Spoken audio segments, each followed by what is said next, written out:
Well, for more on how the 2019 campaign might unfold in the digital sphere and the potential risk of misinformation and foreign interference, I'm joined from London, England by Sam Jeffers. He's a visiting global fellow at the Ryerson Leadership Lab and an expert on digital marketing. He's also the co-founder of Who Targets Me, an initiative to increase transparency in online political advertising, including here in Canada. Mr. Jeffers, first of all, thanks for taking time to speak with me. Appreciate it. Yeah, my pleasure. Let's start with some context on what the social media landscape looks like in 2019 compared to 4 years ago when we last had a federal campaign in this country. Facebook and Twitter were around then as well. So what's changed the most from 2015 in terms of how campaigns unfold and how voters might be targeted?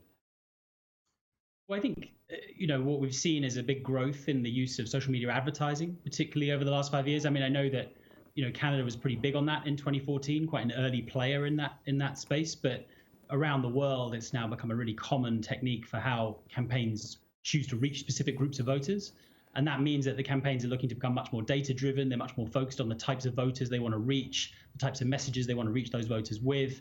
And then obviously they'll stick a large kind of wedge of dollars behind that to try and make sure they do that over and over again. Right. So to know what to watch for here, I guess it's important to look at what we've already seen. And what have you seen recently in other countries that concerns you about the Canadian campaign and what we should be watching for? I mean, I think what we are looking for as Who Targets Me is trying to help people really understand why they're seeing certain messages. So what's the underlying data? What's the motive of the people that are trying to reach them with that message? What's the content of that message? How do you interpret it in the context of who else might be seeing it, who might be commenting on it, who might be sharing it, who might be ultimately paying for it? And so we're trying to get to a place where there's enough transparency in the system where people can really read that material very straightforwardly, in the same way that you might read a newspaper and you understand who owns it and what its political opinions are. It's the same for a political ad, and that's the kind of level of sophistication we're hoping people kind of move towards. Right. The Canadian government implemented a number of steps in this country to fight foreign interference and online manipulation during the campaign. That includes companies having to keep a mandatory registry of digital ads posted by political parties and third-party groups, and a ban on foreign third-party funding. What do you think of those efforts? Will they make a difference? I mean, I think it's clearly important that you don't have lots of foreign interference in your elections, right? Even at a small scale, it undermines people's faith in what they can see as true and trustworthy, and that it comes from a place that they can believe in. So I think any measures to try and reduce the amount of influence from the outside are really important. In terms of ad transparency, clearly the new ad libraries that people like Facebook have put together are useful and a good first step.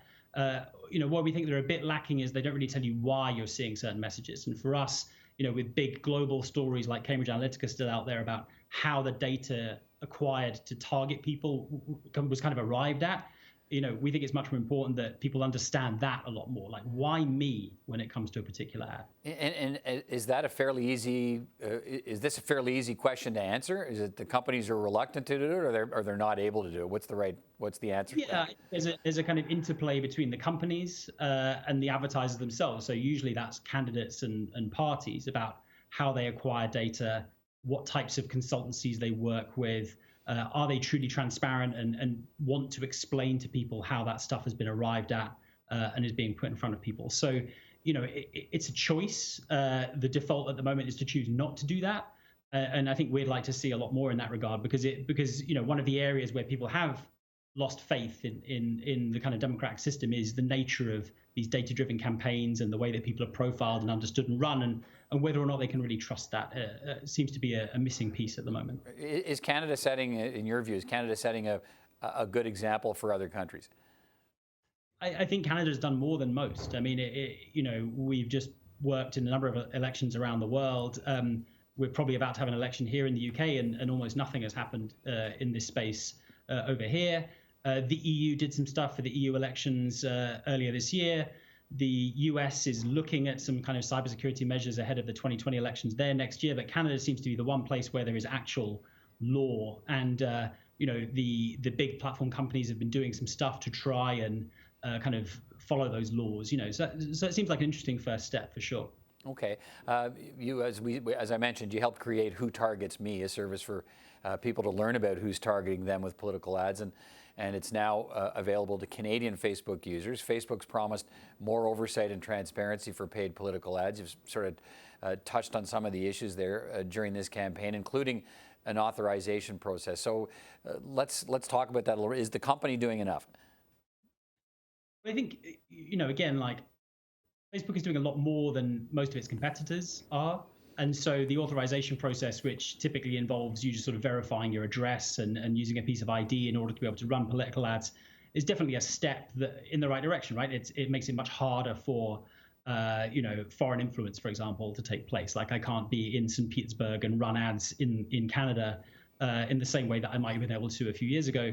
Again, I think where we were looking to get to is a place where certainly like people who are actually running for office can really elevate the level of trust they have with voters. So for sure that like, an ad you see which is talking about a particular hot button political issue comes from someone where they're standing behind that message. They are transparent in that they are, particularly if they're spending lots of money, they're transparent in the way they're doing that, and that they can be held to account through traditional mechanisms, newspapers, journalists, and so on. Can everyone go and ask them questions? Who are you? What are you doing? Why are you doing this?